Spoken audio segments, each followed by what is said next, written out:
Hey everyone, welcome to Locked On Lakers for Monday. Brian Kamenetsky, Andy Kamenetsky. What can the Lakers learn from the teams playing in the finals? We'll tell you next.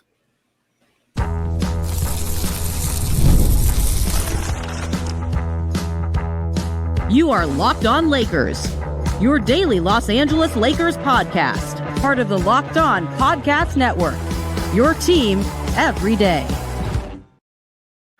Thanks to everybody for making Locked On Lakers your first listen of every day, Monday through Friday. No matter how or where you get your podcasts, this one's always going to be free and never behind a paywall. Locked On Lakers, of course, on YouTube, as we're over 35,000 subscribers to the channel. They're catching it there. They are catching it on iTunes. They're catching it on Spotify. However you want to get this show and consume it, we have got your back. All of those people, Andy, are interested in the NBA Finals and what LeBron James thinks can be done to improve playoffs and playoff officiating. We get to all that over the course of the show. Do want to let everybody know that today's episode is brought to you by Monarch Money. Take control of your finances with Monarch Money. Use code LOCKEDONNBA at monarchmoney.com for 50% off your first year. So before we get deep into really like what the finals matchup shows the Lakers, what the teams that lost show the Lakers, in the conference finals and all that. There is the matchup itself, which I get why, because I'm not dumb and it's not my first day in this universe, but I find it very frustrating, let me say, that people seem to think this is like the worst finals ever and that the NBA is doomed because Oklahoma City and Indiana are playing for the title. I think, first of all, this could be a really entertaining series. You've got two teams that are really, really fun to watch. I think the Thunder they're a really exciting team for the now and for potentially the future. You've got the league MVP in Shea, who I think is just a really exciting player that in a lot of ways for people who prefer the league was a little bit more like the one they grew up watching if they're of the MJ era or even the Kobe era.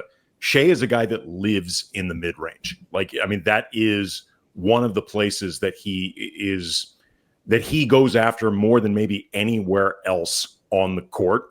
And that's a part of basketball that is now described as completely missing, that the game has become for the worse because of this development where everything is either at the rim or behind the three-point arc.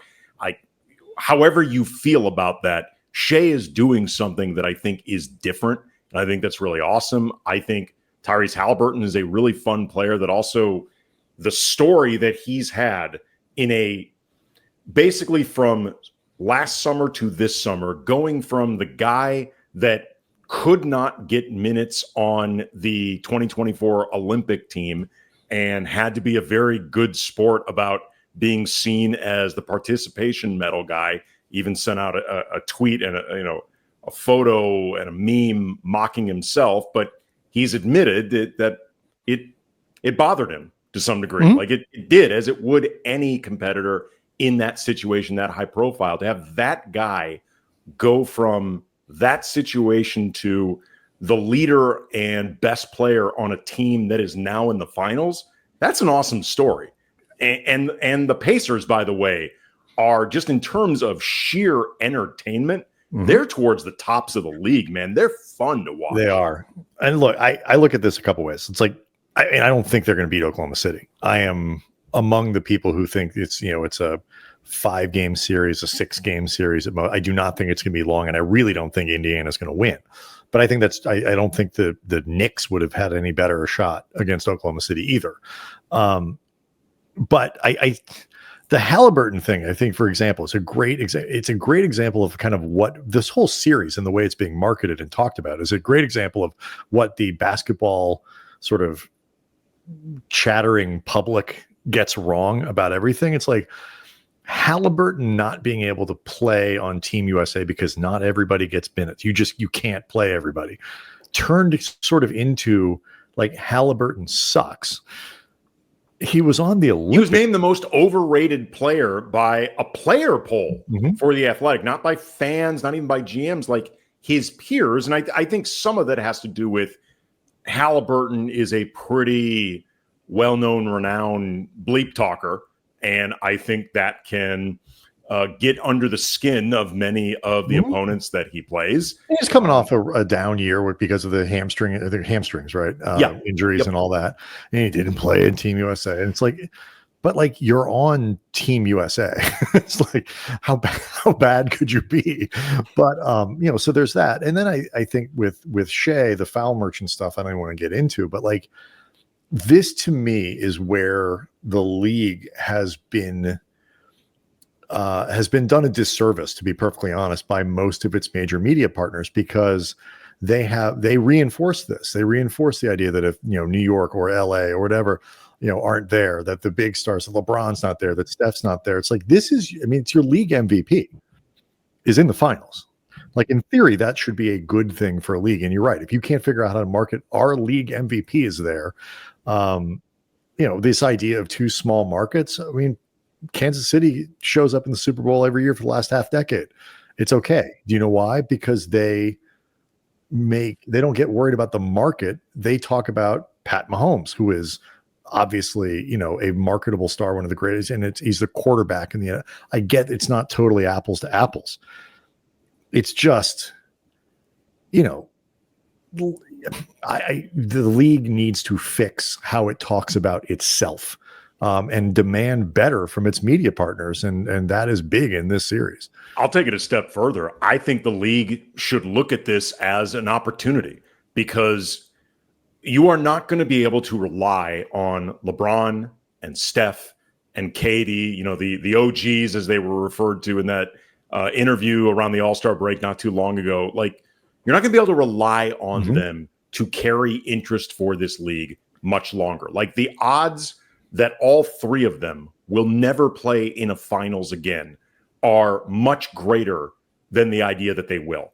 And that's just because there is uncertainty around all three of the teams that they play on. Like, I don't think the Warriors are terrible. I don't think the Lakers are terrible, but they're not front runners. And who knows where Kevin Durant is even going to be next season. But they're all on the very back ends of their career. So they're only going to be playing so much longer anyway, and it's hard to make the finals regardless. The league needs to find ways to move past these guys being their automatic fallback, and you've got, again, the showcase put in front of you right now, whether it is, inject Adam Silver with truth serum, the matchup that he'd truly want. I'm sure it isn't, because all these guys look for what is easiest to market. But like I said earlier, this should not be super hard either. And even if, let's just say, these ratings for this series, these finals are not great. They've already got the TV deal. They've already got the money. So promote the heck out of it. You're right. Use it as an opportunity. Promote the hell out of it. It doesn't matter. Right. But you are also now, especially if the Thunder become what a lot of people think they can in terms of longevity. And the Pacers, by the way, have an opportunity also to be a pretty good team for a while. This is your building block series to start generating more interest in other teams around the league and other players not named LeBron, Steph, or KD. Like, again, it's an opportunity, especially when the money's already banked. You're not going to lose anything on this. So there are a couple things both with the Thunder and the Pacers, and then obviously too with the teams that lost, including a tweet that I saw that I didn't write down, but I do remember who sent it, but I do remember the sentiment that I think directly relates to how the Lakers have to think of their roster, and we'll get to all that next. But not before I tell you that today's episode is brought to you by Monarch Money. We've all done it. We've checked our bank account. We wonder where the money went. And maybe it's dining out, maybe it's online shopping, it's entertainment, it's whatever it is that you do. Getting stuff for the kids, all those sorts of expenses. Summertime's coming up, Andy. Camp. Oh my God, that can drain a bank account. And this is where Monarch Money comes in. Camp is hell? The children should go to school all year long because it's free. This is where Monarch Money comes in. It's a personal CFO, and it gives you, this is really important, full visibility into your finances, because you can't fix, if you're one of these people who just can't quite get a handle on their finances, you can't fix what you can't see. And Monarch Money is a financial command center. You can track your accounts, your investments, your spending, everything in one place, so you can really see and manage what you're doing. And when you have Monarch Money, you get insights into maybe how much money you're spending on food delivery. You don't realize it's as much as it is. Maybe you're making a couple extra runs to the whether it's you're spending more on gas than you think you are, you're spending more on convenience items, whatever it might be. You see it in front of you with Monarch Money, and that is critical to getting a handle on your finances. So take control of your finances with Monarch Money. Use the code LOCKEDONNBA at monarchmoney.com for 50% off your first year. That's monarchmoney.com, code LOCKEDONNBA for half off your first year. It's interesting that both of these teams are as deep as teams can be, play more players than most teams have during the playoffs. And I think, for a team like the Lakers, this is sort of the subject of our show on Friday. Like, you can build higher end talent, you can build roster depth, but it's going to be really hard to do both for the Lakers the way they're constructed. But I think at the very least, there is going to be every year a new thing kind of comes in vogue based on which teams advance farthest. And I think two things are this one: size, length, but obviously depth as well. Depth is going to be a huge, huge issue that is talked about in the off season. And I wonder how that changes the market, like teams, how teams think about the players that they might want to keep, the players that they might need to move on from, which players they try to pluck from other rosters and all that kind of stuff. If there's a belief that you actually need 7, 8, 9, 10 guys to really make it through the playoffs, that changes how teams behave in the offseason. Because before it was, you really only need 6, you really only need 7, you only need 7.5, whatever it might be.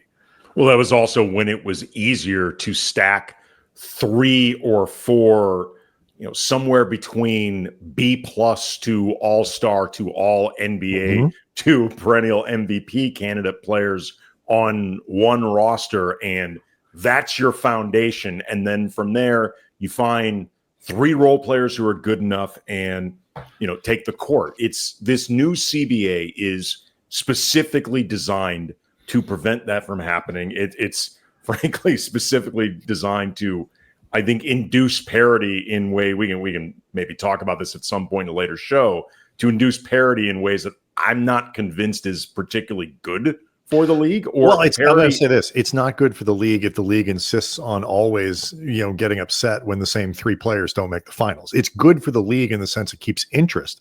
It's bad if you treat Oklahoma City and Indiana getting far in the playoffs like it's a disaster, then yes, parity is terrible. Well, it's also bad too if this new CBA. And I heard Rylan Stiles, the host of Locked on Thunder, and he's going to be busy for the next couple weeks, talking Lucky about duck. this on an episode of. He was one of the hosts for Locked on NBA, and for I believe it was Saturday's show, either Saturday or Sunday. But he was talking about the parity that this league wants, and the question was presented to him about whether or not the Thunder could potentially be, dynasty might be an overused word, but you understand the point of what's being discussed. Like, can they put together a long sustained run of winning championships or being in the mix? Right. And Rylan's, everybody says now the second apron comes for everyone. Right. And for what it's worth, there's been a lot of reporting that the Thunder, beyond, you can just look at their cap sheets and see they're pretty well situated for this stuff, that they are going to be more willing to spend into the tax than a lot of people think they will. But anyway, Rylan's comments on this, and I thought it was pretty spot on, was if the Thunder, with the way they're set up now, if they can't maintain sustained excellence barring injuries, then this CBA just went too far. Because if a team like that, designed that perfectly for theoretically what the CBA restricts against, if they can't even work around it, then honestly, you have to ask yourself, what was accomplished? Like, what are you really trying to do? Because it's not, in my opinion, at least, it's not good for a league. If it's one thing, if you feel like teams like the Bulls or the Showtime Lakers or Kobe Shaq, whatever, like that they become, the Warriors of the last 10 years, like they've become such an inevitable feeling that it drives down interest. I don't personally think that's the case, but if you feel like them being so inevitable reduces suspense, it makes you feel like your team can't possibly win, whatever.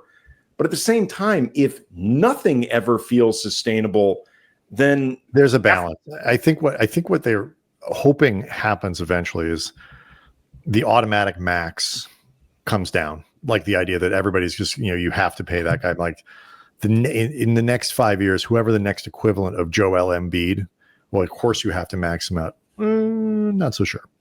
Like the idea, like these, now the, $65, $70 million contracts, guys, taking up 35, 40, 50% of your cap. I think teams are going to have to be more careful about that. And it's not even necessarily going to bring the prices in the middle class down, although I think it could. I think they're hoping it actually brings down some of the automatic max contracts. And so like when you hear a guy like Reaves, for example, say he wants to make 30 million, well, it's obviously a lot of money, but it's 12 or 13 million short of what he could make. And so I think those are places where people are going to have to start drawing lines. But I agree with you. Like you want a deal where you don't want certain teams bigfooting everybody. Like you see in baseball, it is starting to become a thing. Like if you're not in the top 10 in payroll, it's really hard to compete. Like a team sneaks in there sometimes, guys, but it is really, really hard to compete. Football is got great parity in the sense that like it's a different set of playoff teams every flipping year. But it's also sort of driven differently, and football is its own thing. I mean, for all the talk though about parity in football, like the last 15 to 20 years has very largely been driven by either Brady winning a Super Bowl or Mahomes winning a Super Bowl. Because I was about to say, that is, I think, exactly what the league wants, where you have a different mix of teams in every year. Every year, there's always, 2 or 3 teams that didn't make the playoffs the year before who were in it there. And so everybody shows up to training camp. But you also have somebody to take down. And I think that's what the league may be preventing from happening. You want the stars to have a bit like the Super Bowl. You want those star players there, and it's also it's a quarterback driven league, and one player can do it's and people preseason football games draw better than World Series games or NBA playoff. It's just the world we live in.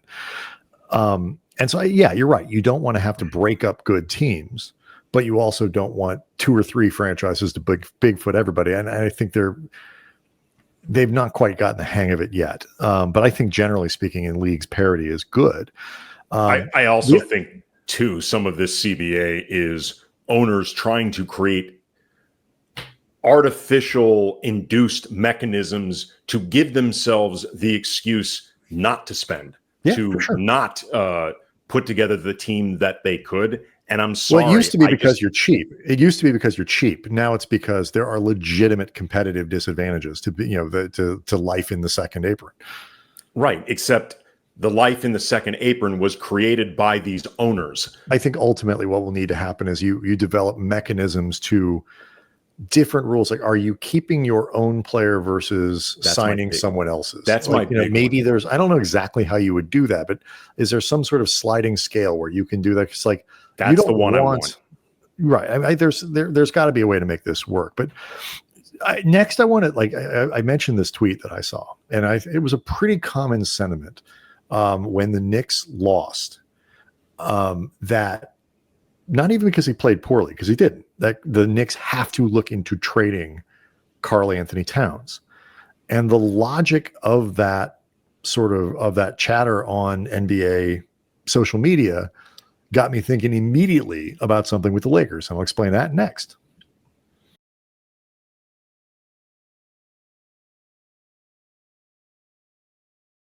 So the thinking is, it's not, again, Cat didn't have a bad playoffs, I don't think. I mean, he's not Jokic. He's going to have a little bit of ups and downs and whatever. But overall, I think he played pretty well on a Knicks team that went to the Eastern Conference Finals. But the basic premise of this line of thinking was that it's not that Cat sucked. It's that Cat and Brunson don't work together. Like, you need a different kind of big when Brunson is your catalyst, because he has major defensive liabilities. Cat's not a good enough defender to cover up for Brunson, because Cat's not considered a very good defender, period. A good rebounder, but not a really good difference maker, rim protector. He's not one of these guys that intimidates in the lane and things like that. That got me thinking, obviously, of this conversation, this running conversation that we've had about Austin Reaves and Luka Doncic. It's not that Austin is a bad player. He's actually quite good. And when you break down the number of people who have put up the numbers that Austin did last year around the league, it is very small. And most of them are many of them, I think all but one or two, are significantly older than Reaves. That's not totally the issue, though, because it's not what Reaves does by himself. It's how Reaves fits with Luka. And so the question the Lakers have to answer, similar to what the Knicks have to do with Towns and Brunson, is figure out, does this combination work? And if the answer is no, you have to fix the combination by moving one of the people, or figure out a formula around them that works. And in the case of the Knicks, it's a little harder because, like, they've got Josh Hart and Anunoby and Bridges.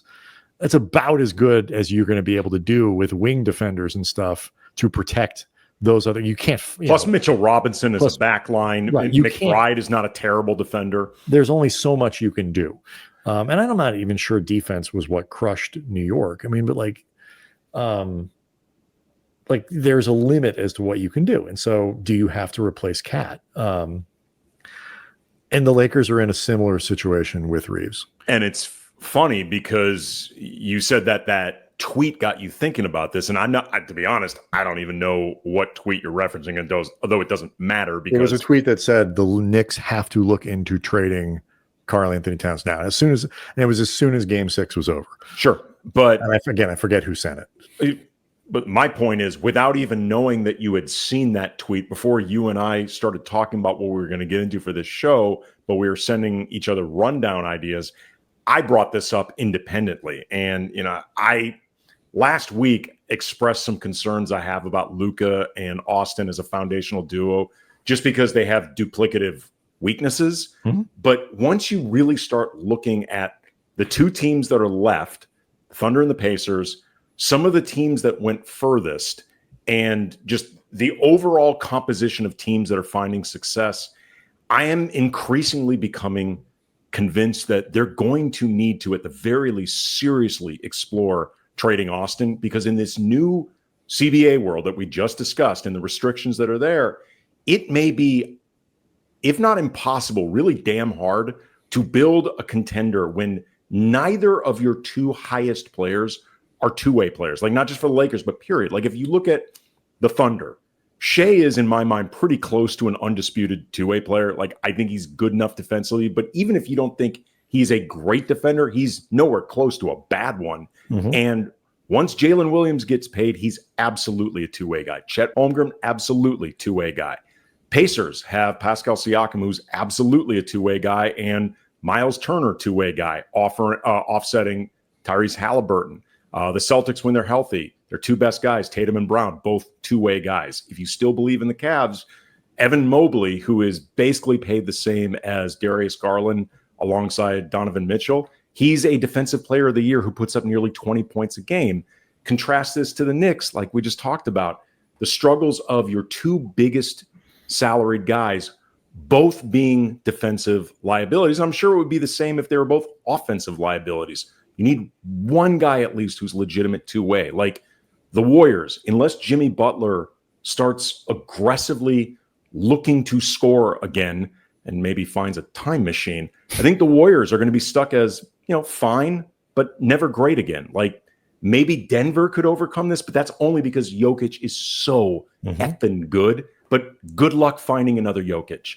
And it's like Austin works hard defensively, and like his best moments, he can be effective, but he's never going to be a true two-way player. Like he's not fast enough, he's not big enough, he's not athletic enough.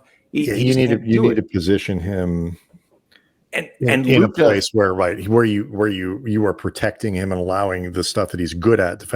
And you and I both don't think Luka is as bad as his reputation, but he's at best a defensive neutral. Like that's your best thing you're hoping for. I think where I will say the difference is between the Lakers, for example, and the Knicks is that the Laker, with the Knicks, Cat sort of is the problem of lane protection, of there isn't enough protection for Brunson because this guy who is the one behind him, the other big formation, that's not who he is. And so I think with the Lakers, the argument could be made that if you can create better paint protection, especially over the long term, because like, let's say again, LeBron supposedly opts in this year. Maybe it's his last year, or maybe it's his last year in LA or whatever it might be. You have, even if I don't want to say you have more money to spend, but you have another position to fill. And so with those guys, maybe you can make your power forward and your center positions places that give you the kind of robust defense behind Luka and allow you to kind of send Luka and Reaves to do their thing in places of relative strength. So I think I had a trade suggestion for it. You did. There is a formula, I think, that is there. And then look, I mean, the flip side is, even if you don't think Reaves works with Luka longer, you still have to find I don't think you got to be real. Let me put it this way. You be real careful with this idea of thinking you can do addition by subtraction with Austin Reaves. Not to sound too much like his agent, but you can't be throwing him in with every second string center. Not that the Lakers are, but like this. Not that we would. No, but there is a major difference, at least in my mind, between saying you have to think about it for X, Y, and Z to you have to take the first thing that qualifies as, well, here's a big and here's a wing or here's whatever, and assume that as much as, I believe in fit, and that sort of fit talent question, that fit is probably underrated. It's talent is not necessarily overrated. So you just got to be careful. It's not easy. None of this is easy. Here's the other thing, though, that I think is going to run into issues for the Lakers, and why I think they may one way or another have to seriously consider trading Austin. Andy, the guy who wants to wants LeBron to retire, Reaves out, faster than he can do it. He's just dismantling this team quickly.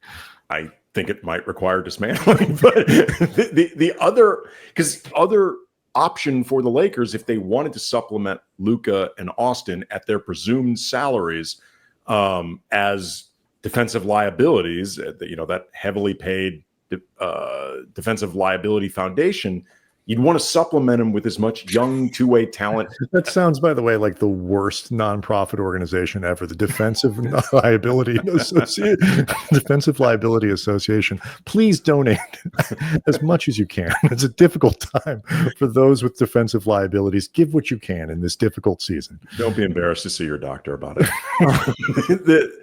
The other option you would have would be to try to supplement Luka and Austin with as much two-way talent as possible, but in a realistic world, in all likelihood, that requires the Lakers to have access to the type of draft picks that they typically trade out, plus the patience to develop these young players, which they never do. And if they were to make trades to stockpile those type of draft picks, the best way to do it, and maybe the most realistic way to do it, would be trade Austin. Right. this is the place where the Lakers are stuck, because really what you want to do is add. Yes. And whether this isn't about, just so it's clear, this is not about me wanting to trade Austin. This is just me looking at the landscape and wondering, are they actually going to be able to build around those two particular players? If we talked about this for Friday's show, if Luka was, say, Anthony Edwards, who is a legit two-way player, I would be actually pretty geeked at the idea of teaming up Austin and Ant, because I think those two, they offensively would play quite well together, but then defensively, one of them plays at a very high level. So at least that part of it is covered in terms of your overall economic investment, or prime Jimmy Butler, the time machine Jimmy Butler that I talked about before. What if skinny Luka comes back and solves your problem? Is skinny Luka a better defender? I mean, just because he loses weight doesn't mean he's going to automatically become like prime Ron Artest. Doesn't mean he's not. We haven't seen it. But you know what I'm saying?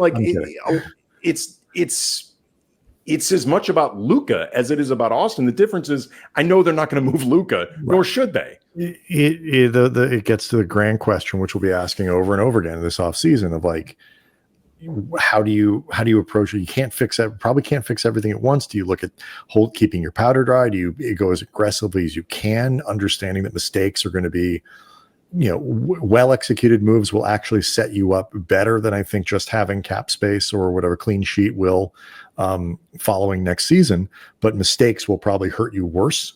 So, do you feel lucky, Rob Pelinka? Do you? Locked On Lakers on YouTube. So we can go hang out with over 35,000 subscribers. We will be back tomorrow to talk about LeBron's suggestion for the postseason and an interesting note about Bronny James and the rotation for next season. We'll see everyone tomorrow.